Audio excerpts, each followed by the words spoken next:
नमस्कार, मैं रोमी केरनी और आप जुड़ चुके हैं द न्यूज़ नाउ के साथ। जम्मू कश्मीर की बात करें तो पिछले एक साल से कह सकते हैं कि जम्मू कश्मीर में कई डेवलपमेंट्स देखने को मिली हैं और अब एक बड़ी डेवलपमेंट हुई है। नए एलजी जो है मनोज सिन्हा, उन्हें नियुक्त किया गया है।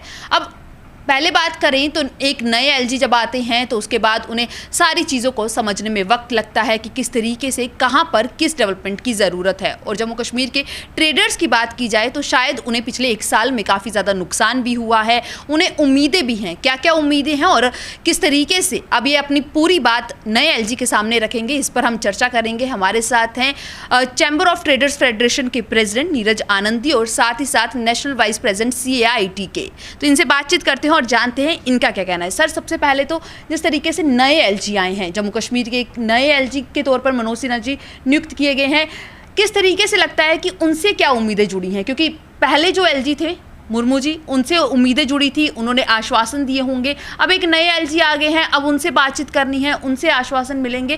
क्या लगता है कि इनसे क्या क्या बातें आपको करने की ज़रूरत है और किस तरीके से इन्हें यहाँ पर अब काम करने की ज़रूरत है? सबसे पहले तो धन्यवाद न्यूज़ नाउ का हमारे ऑफिस में आने के लिए और अब हमें अपनी बात को रखने के लिए। सबसे पहले तो मैं चैम्बर ऑफ ट्रेडर्स फेडरेशन की तरफ से जो हमारे नए लेफ्टिनेंट गवर्नर श्री मनोज सिन्हा जी आए हैं, हम उनको मुबारकबाद पेश करते हैं अपनी तरफ से और उम्मीद करते हैं कि जिस तरह का व्याख्यान उनके बारे में किया जा रहा है कि वो बीजेपी के विकास पुरुष हैं जी।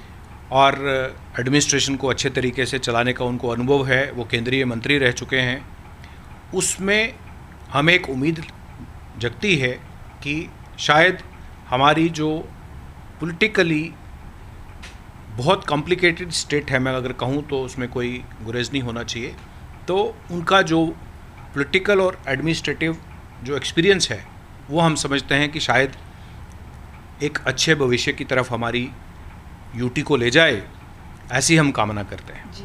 पहले तो ये है। दूसरा, जो आपने कहा कि जो अब नए लेफ्टिनेंट गवर्नर साहब के आने से हमारी उनसे क्या तवक्कुआत हैं और जो पहले लेफ्टिनेंट गवर्नर श्री मुर्मू जी थे, तो मैं ये ज़रूर कहना चाहूँगा कि जम्मू कश्मीर यूटी बनने के बाद ये कुछ ना कुछ, मैं ये कहूँगा कि हमारी ही शायद इस खित्ते की किस्मत ठीक नहीं थी कि 5 अगस्त 2019 को जब ये निर्णय लिया गया, स्टेट से हमारे यहाँ पे यूटी बना दी गई, ले करगिल को अलग किया गया और जम्मू कश्मीर को अलग यूटी बनाया गया, तो हमारी जो रीजन है जम्मू कश्मीर, तो वो आप देखेंगे हम मूलतः ट्रेडिंग स्टेट है।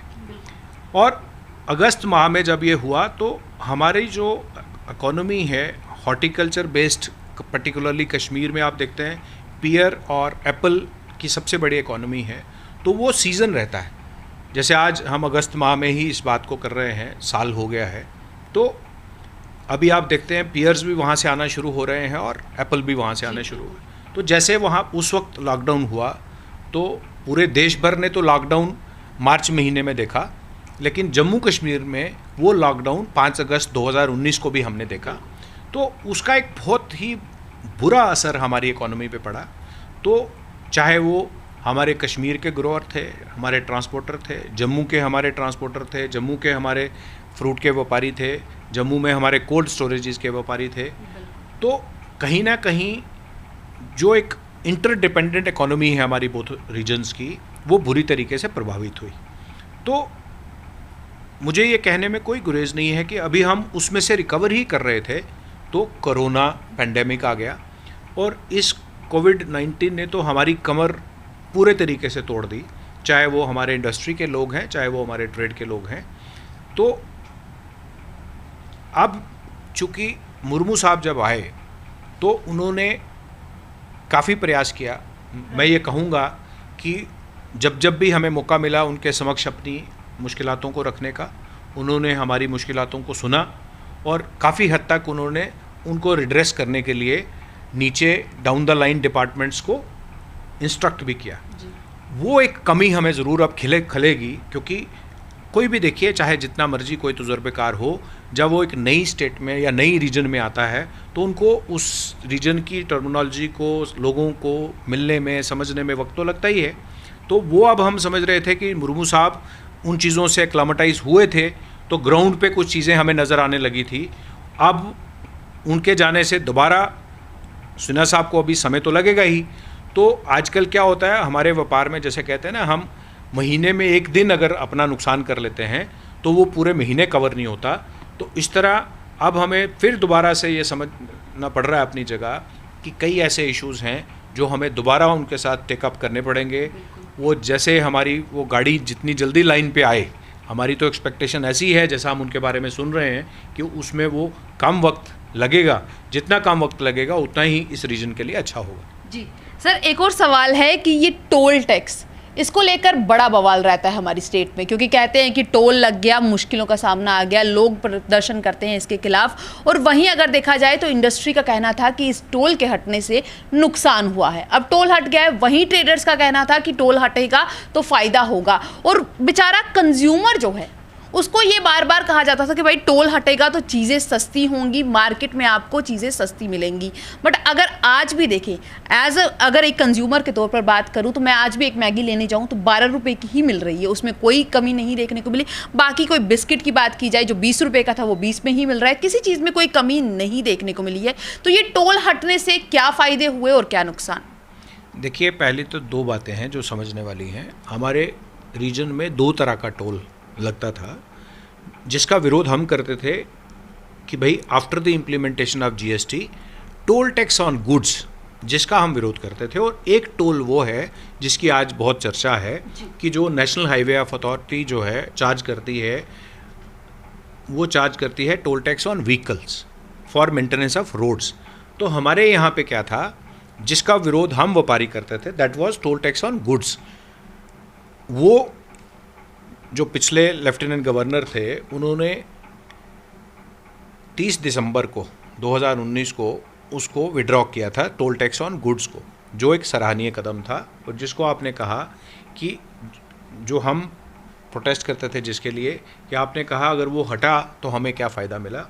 आपने जैसे एक उदाहरण लिया मैगी का, तो वो देखिए एमआरपी बेस्ड आइटम आप कोई भी लेंगे, पूरे हिंदुस्तान में आप कहीं भी जाएंगे, तो वो क्या करते हैं कि रीजन में बैलेंस करते हैं प्राइस को, वो एमआरपी प्राइस बेस्ड है। लेकिन कई चीज़ें हैं जिसमें मैं आपको बताऊंगा, कि आपको समझाने के लिए मैं एक एग्जांपल दूंगा कि आप कहीं भी बाज़ार में सीमेंट का रेट पूछने चले जाइए, क्योंकि सीमेंट की एक बैग के ऊपर 50 रुपये बैग टोल लगता था और उसके ऊपर 28% जीएसटी पड़ता था, तो वो 65 रुपये हो जाती थी, 64 रुपये बोरी। तो वो एक बहुत बड़ा फ़र्क नज़र आता है।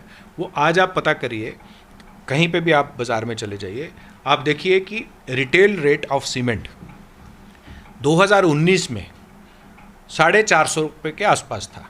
आज आप जाएंगे बाज़ार में, आपको वो 400 रुपये के आसपास मिलेगा। तो वो 50 रुपये का जो ड्रॉप है, हालांकि उसके बाद में डीजल के प्राइसेस बढ़ने से, हालांकि पहले जब टोल घटा तो उस वक्त ड्रॉप 380-85 रुपये पे बोरी आई थी, लेकिन बाद में चूँकि डीजल के रेट बढ़े हैं तो उन्होंने वो बेसिक कॉस्ट बढ़ाई है कंपनियों ने, लेकिन आज भी आपको 50 रुपये बैग में अंतर मिलेगा। इसी तरह आपको स्टील के आप अगर ख़रीदेंगे तो आपको वहाँ अंतर मिलेगा, जहाँ आप कहते हैं वो फ़र्क। और दूसरी एक बात जो बड़ी मैंने खेज है, जो फ़र्क आपको और आम कंज्यूमर को अदरवाइज़ नज़र नहीं आता, हम चूँकि एक ट्रेडिंग स्टेट हैं, आप जो लखनपुर में पहले जाते थे तो हमारे वहाँ पे गाड़ियों को पास होने में 2-2, 3-3 घंटे, 4-4 घंटे खड़े होना पड़ता था।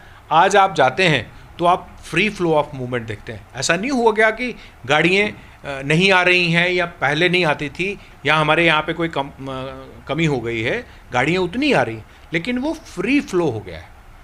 क्योंकि देखिए आज हमें कहीं पे भी सरकार कोई रेवेन्यू लेती है, हम उसके विरोध में नहीं है। पहले भी टोल अगर लगता था तो वो पूरे देश में कहीं नहीं लगता था, हमारे यहाँ लग रहा था, इसलिए विरोध था, क्योंकि हम कंज्यूमर भी हैं। तो जैसे आपने कहा, अगर आप एमआरपी बेस्ड आइटमें छोड़ देंगे, जिन आइटमों के ऊपर, चाहे वो मार्बल है, चाहे वो प्लाईवुड है, जो भारी आइटम है, आप अगर देखेंगे, आप उनके रेट्स को कंपैरिजन करेंगे पिछले रेट में और आज के रेट में देखेंगे, आपको खुद ब खुद अंदाज़ा हो जाएगा। इसलिए ट्रांसपेरेंसी आई है। टोल टैक्स नाका लखनपुर के ऊपर, उसकी वजह से जो करप्ट प्रैक्टिसेस होती थी वो बंद हुई हैं। हमारी गाड़ी जो दिल्ली से चलती थी दूसरे दिन तीसरे दिन जम्मू में पहुंचती थी, आज गाड़ी आज शाम को चलती है, सुबह जम्मू में होती है। तो वो जो ट्रांसपोर्ट कास्ट घटी है उसका फ़ायदा लोगों को मिला है। हमारे इंडस्ट्री के भाई भी कहते रहे हैं पहले कि जी टोल टैक्स हटेगा तो हमें बहुत नुकसान हो जाएगा, लेकिन वो वही इंडस्ट्री वाले बात करते थे जिनकी मैं समझता हूँ कि उतनी ट्रांसपेरेंट डील्स नहीं थी, क्योंकि बहुत यहाँ इंडस्ट्री वाले थे जो ट्रेडिंग करते थे, माल मंगवाते थे इंडस्ट्री के नाम पे, माल उसको बाज़ार भेज देते थे।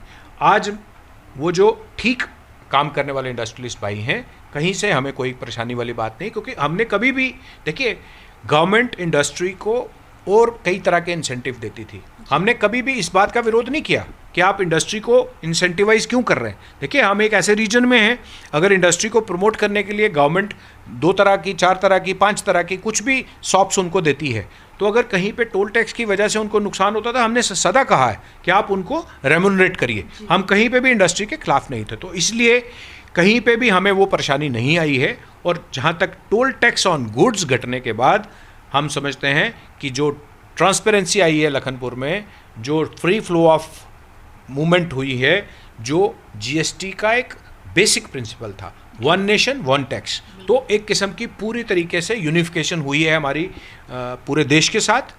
और वो सिर्फ एब्रोगेशन ऑफ आर्टिकल 370 की वजह से नहीं हुई है, वो बिजनेस की जो यूनिफिकेशन हुई है वो because of toll tax on goods हटने के बाद हुई है।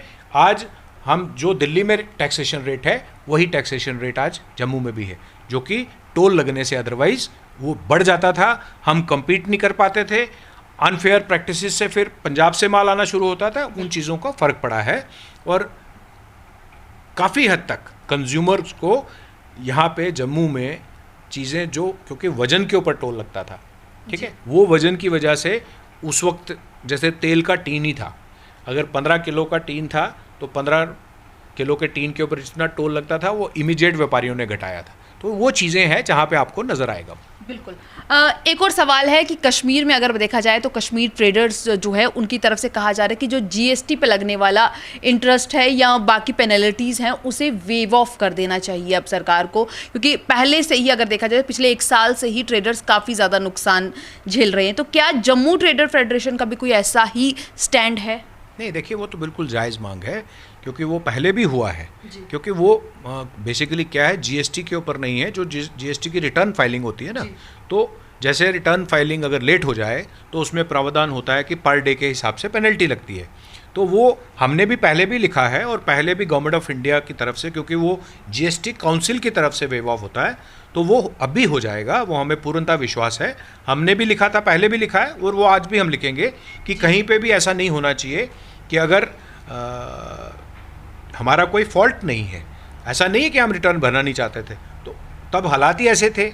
और कश्मीर में जब लॉकडाउन हुआ, आपको पता है नेट वहाँ बंद था, आज भी हमारे यहाँ पे नेट की जो स्पीड है वो 2G पे है, हर जगह पे ब्रॉडबैंड अवेलेबल नहीं है, तो कश्मीर में वो समस्या जम्मू से गालिबन ज़्यादा है, तो इसलिए कश्मीर रीजन से इसके ऊपर ज़्यादा बात होती है। लेकिन ये जायज़ मांग है, चैम्बर ऑफ ट्रेडर फेडरेशन इसको पहले भी उठाता आया है और हमें पूरी उम्मीद भी है कि सरकार भी इसका संज्ञान लेगी और इसमें कोई इतना, क्योंकि हम विलफुल डिफ़ॉल्टर नहीं है, हम कहीं पे भी जीएसटी में कोई रिलीफ नहीं मांग रहे, हम सिर्फ उसकी जो रिटर्न भरने की टाइमिंग है अगर वो डिले हुई है बिकॉज ऑफ लॉकडाउन, तो उसकी जो पेनल्टी है वो वेव ऑफ होनी चाहिए। तो वो हमें पूरी उम्मीद है वो होगी भी और हम इसमें उनकी सपोर्ट भी करेंगे। एक और सवाल है कि अगर नेशनल बेसिस पे देखा जाए तो जो 370 हटने के बाद जो है किस तरीके से यहाँ का ट्रेडर जो है उसको फ़ायदा हुआ है, उसका अगर बात की जाए या हमारी पूरी यूटी की बात की जाए तो उसको कितना फ़ायदा हुआ है? देखिए हम एक ट्रेडर होने के साथ साथ एक शहरी भी हैं और जम्मू कश्मीर का जो ट्रेडर है, खासकर मैं कहूँगा, क्योंकि मैंने पहले भी कहा कि हम इकोनॉमी ड्रिवन रीजन है और यहाँ पे चूँकि एक पॉलिटिकल अनसर्टेनिटी हमेशा रही है और उसकी वजह से जो ट्रेडर रहे हैं वो हमेशा से सिविल सोसाइटी के पार्ट रहे हैं। जब भी कोई, चाहे वो एजिटेशन की बात हुई, चाहे वो पॉलिटिकल डायलॉग की बात हुई, तो ट्रेडर्स का रोल हमेशा से रहा है। तो ऐसे में मैं ये ज़रूर पूरे विश्वास के साथ कहना चाहता हूँ कि 370 हटने का जो आज हम अगर कहें कि इसके इम्पैक्ट हमें आज ही नज़र आना चाहिए कि 370 हट गया तो ऐसा क्या हो गया, हमें ऐसा क्या मिला, हम ऐसी डिबेट सुन रहे हैं जगह जगह। लेकिन मैं ये कहना चाहूँगा पूरी जिम्मेवारी से आपके माध्यम से कि जम्मू कश्मीर में जो तरह तरह के नैरेटिव बनाए जाते थे पहले, जम्मू तो कन्विंस्ड पहले ही था, क्योंकि जम्मू में इस तरह की आवाज़ें कभी नहीं आती थी कि हमें आज़ादी चाहिए, ये चाहिए, वो चाहिए। कश्मीर में एक सेपरेटिज़म की, आज़ादी की बातें हमेशा होती रही हैं, वो उनको पॉलिटिकली सूट करते थे। तो आज जो उस तरह के एलिमेंट्स हैं, उनको जब इस बात के ऊपर ब्रेक लगी है तो उनको तो उनकी दुकानदारी बंद हो गई। वो जो एक इंडस्ट्री बन चुकी थी, वो आज उनको लगता है उनका तो वो नैरेटिव ही ख़त्म हो गया। तो जम्मू रीजन को मैं ये समझता हूँ, हमें ये अंडरस्टैंड करना पड़ेगा कि आज हम ये सोच रहे हैं कि आज ही के आज हमें क्या मिल गया। तो मैं सबसे बड़ी बात आज एक आपके माध्यम से कहना चाहूँगा लोगों में कि पहले ये बातें हो रही थी कि जिस तरह से कश्मीर में कश्मीरी पंडितों को भगा दिया गया, अब जम्मू से जम्मू के डोगरों को भगा दिया जाएगा।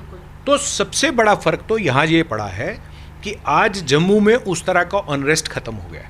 जम्मू से भी जो पैसे वाले लोग थे वो चंडीगढ़, दिल्ली, पंजाब, वहाँ इन्वेस्टमेंट्स करना शुरू कर चुके थे, अपने बिजनेस को बाहर शिफ्ट करना कर चुके थे। वेयर एज आर्टिकल 370 हटते ही आज आप देखिए रिवर्स बातें हो रही।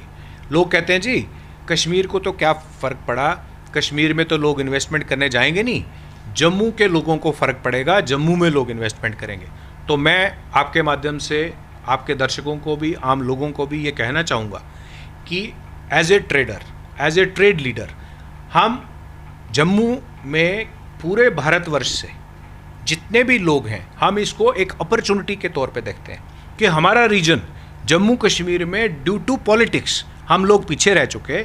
हमारे बच्चों को आज यहाँ से हमारा बच्चा पढ़ने अगर जाता है बेंगलोर, यहाँ से पढ़ने जाता है अगर दिल्ली, यहाँ से जाता है पुणे, वो वापस ही नहीं आता। क्यों नहीं आता?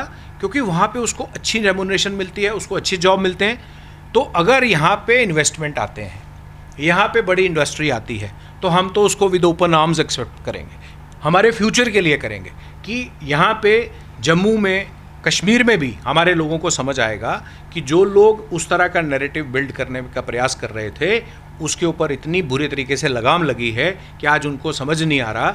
लेकिन हाँ, अब हैंड होल्डिंग का वक्त है, इसमें सबके इकट्ठे होने का वक्त है।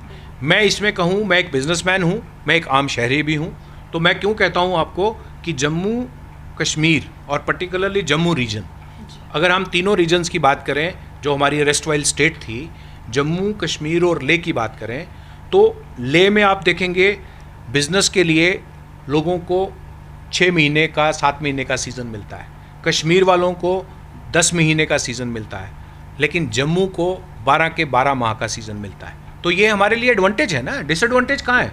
कोई भी बाहर से अगर आता है, चाहे वो बड़ी इंडस्ट्री आए, चाहे वो बड़े ट्रेडिंग हाउस आए, तो मैं उनको विद ओपन आर्म्स वेलकम करूँगा और पूरी सपोर्ट करने का प्रयास करूँगा कि जिससे हमारे जम्मू के खित्ते के जितने हमारे नौजवान हैं उनको यहाँ पे एक बेहतर भविष्य मिल सके। वो अच्छे, अगर हमारे बच्चे हमारे पास रहेंगे, अच्छा ब्रेन अगर हमारे पास रुकेगा, तो ही हम एक अच्छी स्टेट की तामीर कर सकेंगे ना। आज हम पॉलिटिकली तो कहते हैं कि जी जम्मू कश्मीर यूटी बन गई, जी हमें स्टेट वापस मिलनी चाहिए, हमें स्टेट का दर्जा वापस मिलना चाहिए। तो भाई हमें स्टेट का दर्जा दिल्ली ने लिया क्यों? कुछ हमारे में कमी थी ना। मैं एज ए पॉलिटिकल लीडर होने के नाते बात नहीं कर रहा, मैं एक बिजनेस लीडर होने के नाते बात कर रहा हूँ, क्योंकि मैं जानता हूँ कि जब तक खित्ते में पीस नहीं होगा, अमन नहीं होगा, व्यापार नहीं होगा। तो ये कुछ चीज़ें मिक्स हो गई हैं कि 370 हटा, अभी वही चीज़ें प्लेस में नहीं हो रही थी, तो कोरोना महामारी आ गई। तो अगर मैं व्यापार के एंगल से देखूं, तो आज अगर मुझे कोई पूछेगा तो मैं तो कहूँगा ही कि जितना बुरा वक्त आज हम देख रहे हैं, आज जितना व्यापारी वर्ग आज बुरा वक्त देख रहा है, इतना पहले कभी नहीं देखा हमने। लेकिन हम इससे पार कैसे पाएँ, उसके लिए हमें अलाइन होना पड़ेगा। मैंने जैसे पहले कहा, उसमें चाहे मेरे इंडस्ट्री के भाई हैं, मेरे ट्रांसपोर्ट के भाई हैं, गवर्नमेंट के लोग हैं, इसमें आज उनकी बहुत बड़ी जिम्मेवारी है। क्योंकि देखिए, आज पॉलिटिकल रिप्रेजेंटेटिव तो है नहीं है जिनको हमने वोट देके जिताया था। आज चूँकि हमारे यहाँ पे सेंट्रल रूल है, तो उस सेंट्रल रूल में सारी जिम्मेवारी घूम फिर के जो है वो हमारे कमिश्नर सेक्रेटरीज, हमारे चीफ सेक्रेटरी और हमारे एलजी साहब पे आती है। तो लोगों की एक्सपेक्टेशंस जो भी हैं वो तो यही लोग पूरे करेंगे ना। सिंगल लाइन एडमिनिस्ट्रेशन में अच्छा काम होना चाहिए। लेकिन ठीक है, अभी पुराने एलजी साहब, जैसे मैंने पहले भी कहा पीछे, कि वो चीज़ों को अभी स्ट्रीमलाइन कर रहे थे, तो उनको यहाँ से वापस दिल्ली बुला लिया गया, बड़ी जिम्मेवारी उनको दे दी गई। लेकिन अब मैं ये समझता हूँ कि जो नए एलजी साहब भी आए हैं, हमारी उनसे ये तवक्कुआत रहेगी कि वो जितनी जल्दी उन्होंने जो एक पेस बनाई है, उस पेस को ट्रांसपेरेंसी से वो आगे ले जाएं, लोगों को साथ जोड़ें, क्योंकि नुकसान और नुकसान में ना बदले, हम यहाँ से कहीं एक अच्छी तरीके की मतलब तरफ जा सकें, भविष्य की तरफ जा सकें, ऐसी उम्मीद हम नए लेफ्टिनेंट गवर्नर साहब से कर रहे हैं। Thank you so much. और ये थे हमारे साथ नीरज आनंद जी, जिन्होंने बातचीत की और बताया कि किस तरीके से जो है लोगों के अंदर एक भ्रम था कि जो टोल टैक्स हटेगा तो उन्हें जो सामान जो है वो सस्ता मिलेगा, पर नहीं मिला। लोगों के अंदर ये एक बड़ा सवाल था, तो इन्होंने पूरा कॉन्सेप्ट भी समझाया और साथ ही साथ इन्हें क्या उम्मीदें हैं नए लेफ्टिनेंट गवर्नर से, वो भी इन्होंने बताई। उम्मीद करते हैं कि जम्मू का जो ट्रेडर है उसे जो नुकसान झेलना पड़ा है उस पर जल्द से जल्द जो है कोई बड़ा फैसला लिया जाएगा। तो आप भी जुड़े रहें द न्यूज़ नाउ के साथ बाकी अपडेट्स के लिए।